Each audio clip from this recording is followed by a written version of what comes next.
नमस्कार, आप देख रहे हैं उत्तर प्रदेश बुलेटिन और मैं हूं आपके साथ ऋषभ सक्सेना। इस बुलेटिन में बात होगी उत्तर प्रदेश की खबरों पर। बात करेंगे सबसे पहले अमरोहा की, जहां साइबर क्राइम पुलिस ने क्रेडिट कार्ड की लिमिट बढ़ाने के नाम पर ठगी करने वाले एक बड़े गिरोह का भंडाफोड़ किया है।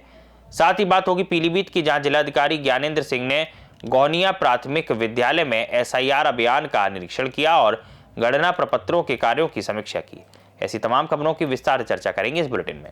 अमरोहा से खबर है, जो साइबर क्राइम पुलिस ने क्रेडिट कार्ड की लिमिट बढ़ाने के नाम पर ठगी करने वाले एक बड़ी गिरोह का भंडाफोड़ करते हुए समीर खान उर्फ सैम को गिरफ्तार किया है। उसके कब्जे से एक लैपटॉप, 5 मोबाइल फोन, एक टैबलेट, 2 डायरी, एक रजिस्टर और 8,780 रुपए बरामद किए गए हैं। पुलिस के मुताबिक समीर खान टेलीग्राम ऐप के माध्यम से डेटा टीम से लोगों से क्रेडिट कार्ड का डेटा खरीदता और उन्हें ठगी के जाल में फंसाकर उनके फोन पर एक्सेस लेकर अमेजॉन, फ्लिपकार्ट जैसी साइट से गिफ्ट वाउचर खरीद लेता था।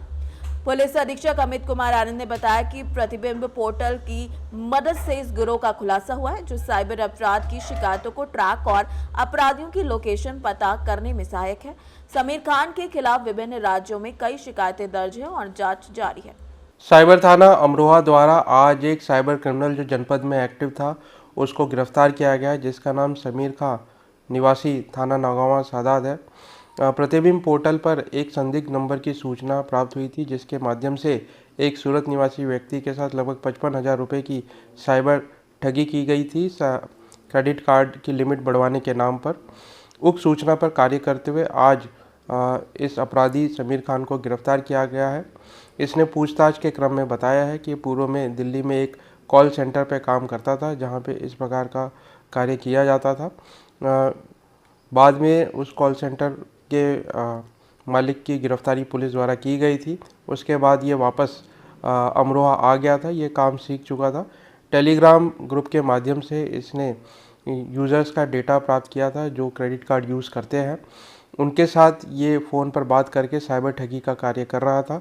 पिछले 3 महीने से ये अमरोहा में रह के ये कार्य करने में एक्टिव था। लगभग इसने 3 लाख रुपए इस बीच में साइबर ठगी के माध्यम से प्राप्त किया है। इसके पास से एक लैपटॉप, 5 मोबाइल फ़ोन, एक टैबलेट, 2 डायरी, एक रजिस्टर, साथ ही 8,780 रुपये कैश प्राप्त हुआ है। जो इसके पास से मोबाइल प्राप्त हुए उन पर भी NCRP पे अन्य कंप्लेंट होना पाया गया है। इसमें विवेचना प्रचलित है। इसके द्वारा जो तथ्य बताए गए हैं उस पर विवेचना की जा रही है। शीघ्र ही विधिक कार्रवाई पूर्ण की जाएगी। अमरोहा से सीनियर संवाददाता गौरव श्री माली की रिपोर्ट। खबर चित्रकूट से, जो जानकी जी का विवाह त्रेता युग से परंपरागत तिथियों में मनाया जाता रहा है और इसी परंपरा का पालन फिर से किया गया। दिव्य जीवनदास महाराज ने बताया कि यह विवाह विशेष इसलिए है क्योंकि मर्यादा पुरुषोत्तम राम जी से ही जानकी जी का विवाह हुआ, जिसे धर्म, मर्यादा और आदर्श जीवन का प्रतीक माना जाता है। यह आयोजन त्रेता युग से आज तक सभी लोग उसी पूर्ण तिथि पर मनाते आ रहे हैं और आने वाले समय में भी इसी परंपरा का पालन किया जाता रहेगा। अयोध्या में 160 फीट ऊंचा केसरिया झंडा फहराया गया और बड़ी संख्या में दानदाता और श्रद्धालु इस उत्सव में शामिल हुए। ध्वजारोहण सम्माननीय हमारे माननीय प्रधानमंत्री के माध्यम से आज अयोध्या राम जन्मभूमि में संपादित होने जा रहा है, वो बहुत ही महत्वपूर्ण है। और इसका जो है बहुत बड़ा प्रतिफल, जो भी मंदिर की ध्वजा का आरोहण करता है, ध्वजा चढ़ाता है, ध्वजा से अलंकृत करता है मठ मंदिर को, उसको बहुत बड़े पुण्य की प्राप्ति होती है। और जो पूजन का फल है मंदिर की और जो प्रतिष्ठा का फल है, सारे फलों की संप्राप्ति ये ध्वजारोहण के माध्यम से होती है। और इसके साथ ही लौकिक दृष्टिकोण से भी यदि देखते हैं तो ये बहुत ही महत्वपूर्ण है, क्योंकि भगवान राम के और वो भी उनकी जन्मभूमि के ऊपर ध्वज का आरोहण, सारी प्राण जो जनता है, श्रद्धालु जनता जो है, उसके हृदय में भगवान राम जो विराजमान है, उनको बहुत बड़े आह्लाद की प्राप्ति होगी, प्रसन्नता होगी। क्योंकि अभी पिछले वर्ष ही भगवान राम की जन्मभूमि का पूजन आदि कार्य प्रधानमंत्री के ही माध्यम से हुआ। तो हम तो ये कहेंगे कि वही पुनरावृत्ति लगभग भगवान राम जिस प्रकार से जन्मभूमि पर रामलला विराजमान हुए, उसी प्रकार से उनकी इस ध्वजा का जो करीब करीब बहुत दूरवर्ती क्षेत्रों से दृष्टिगोचर हो सकेगी, काफ़ी दूर से और बहुत ऊंचाई पर लगाई जा रही है, जो हमारे माननीय यशस्वी प्रधानमंत्री की एक अनूठी देन होगी धर्म के लिए।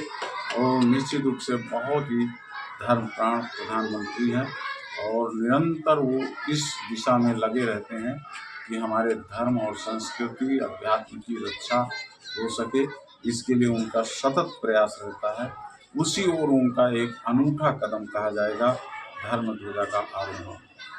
इसमें चित्रकूट में सम्मानीय यशस्वी प्रधानमंत्री के माध्यम से अयोध्या राम जन्मभूमि पर जो ध्वजारोहण का कार्यक्रम है, उसमें सारे संतों में एक बहुत बड़ी खुशी है, बहुत बड़ी प्रसन्नता है कि हमारे प्रधानमंत्री हमारे धर्म के अनुयायी होकर के हमारे धर्म के अनुकूल ही ध्वजा का आरोहण कर रहे हैं, और वो भी राम जन्मभूमि पर। ये बहुत ही सुंदर है, सभी लोग बहुत ही प्रसन्न हैं, बहुत ही खुश हैं। आज का दिन बहुत ही महत्वपूर्ण दिवस है, क्योंकि हमारे मर्यादा पुरुषोत्तम राम, जिन्होंने त्रैलोक्य विजयी रावण का वध किया, चित्रकूट के ऋषि मुनियों के आशीर्वाद से आज उनका विवाह दिवस है। भगवान राम और उनके छोटे भाई लक्ष्मण जी को विश्वामित्र जी दान में लेकर के गए थे अपनी सेवा के लिए, राजा से मांग करके, और सारे राक्षसों का वध करने के पश्चात उसी समय जनकपुर में राजा जनक जी ने जानकी जी के विवाह की रचना की। वो भी इस प्रकार से की कि जो भी धनुष को भंग करेगा उसी के साथ मैं जानकी का विवाह करूंगा। तीनों लोगों के विशेष विजयी राजा वहां पर पधारे, लेकिन कोई भी धनुष को उठाने में सक्षम नहीं हो सके। तब विश्वामित्र जी ने प्रभु श्री राम को समय की आवश्यकता को देखते हुए उनको आदेशित किया कि अब आप जो है धनुष भंग करके और राजा जनक जी के विषाद को दूर करने का प्रयास करें। और उस समय जो है राम जी ने धनुष को भंग किया, तोड़ा, और उसी के साथ टूटत ही धनु भयउ विवाहु, उसी समय भगवान राम का और जानकी जी का विवाह हो गया। लेकिन लौकिक रीति का अनुपालन करने के लिए उस समय जो है विश्वामित्र जी ने आदेशित किया कि भाई उसी प्रकार से जिस प्रकार से सनातन हमारी परिपाटी है उसके अनुरूप जो है विवाह होना चाहिए, और राजा दशरथ जी को भी इसमें सम्मिलित होना चाहिए। तो राजा जनक जी ने राजा दशरथ को भी आहूत किया, आमंत्रित किया, और उनके साथ भरत शत्रुघ्न सभी लोग जो है बारात के साथ जनकपुर पधारते हैं, और भगवान राम का विवाह अद्वितीय, अलौकिक, अपरिमित, अनुपम, बहुत ही भव्य दिव्य तरीके से वैवाहिक कार्यक्रम, मांगलिक कार्यक्रम संपादित करते हैं।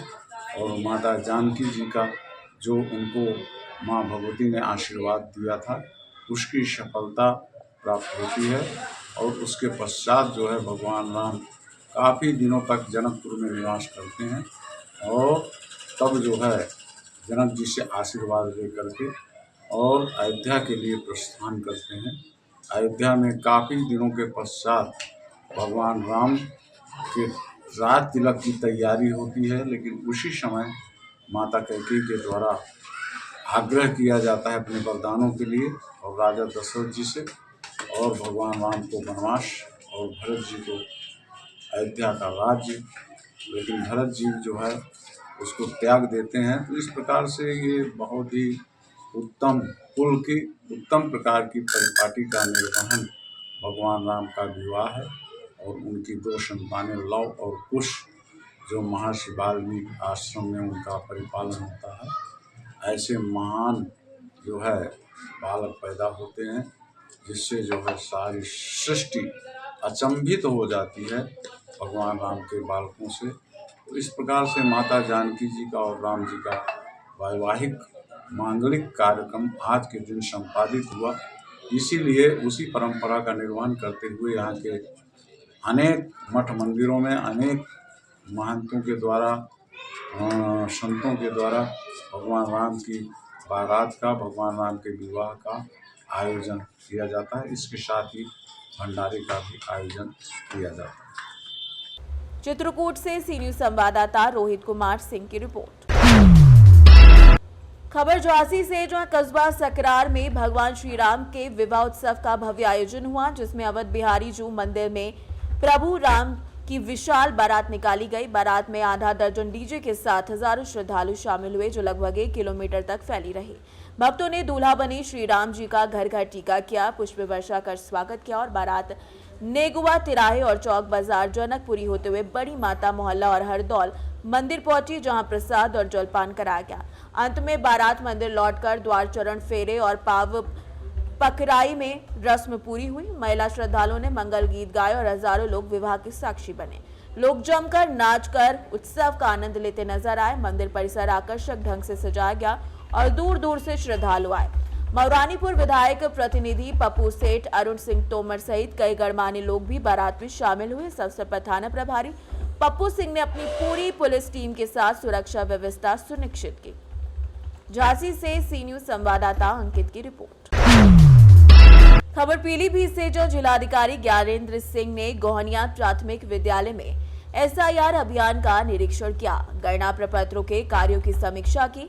उन्होंने डिजिटाइजेशन में तेजी लाने की दिशा में दिशा निर्देश दिए और BDO को निर्देशित किया कि BLO से घर घर जाकर अधिक से अधिक फॉर्म एकत्रित कराए जाएं और सहायक की मदद से BLO ऐप पर डिजिटाइजेशन करवाकर निर्धारित समय के भीतर कार्य पूरा कर लिया जाए। बता दें कि इस अवसर पर BDO मरौरी सहित अन्य संबंधित अधिकारी भी मौजूद रहे। पीलीभीत से सी न्यूज संवाददाता हैदर खान की रिपोर्ट। फिलहाल के लिए बुलेटिन में इतना ही। देश और दुनिया की तमाम खबरों के लिए देखते रहिए सी न्यूज भारत।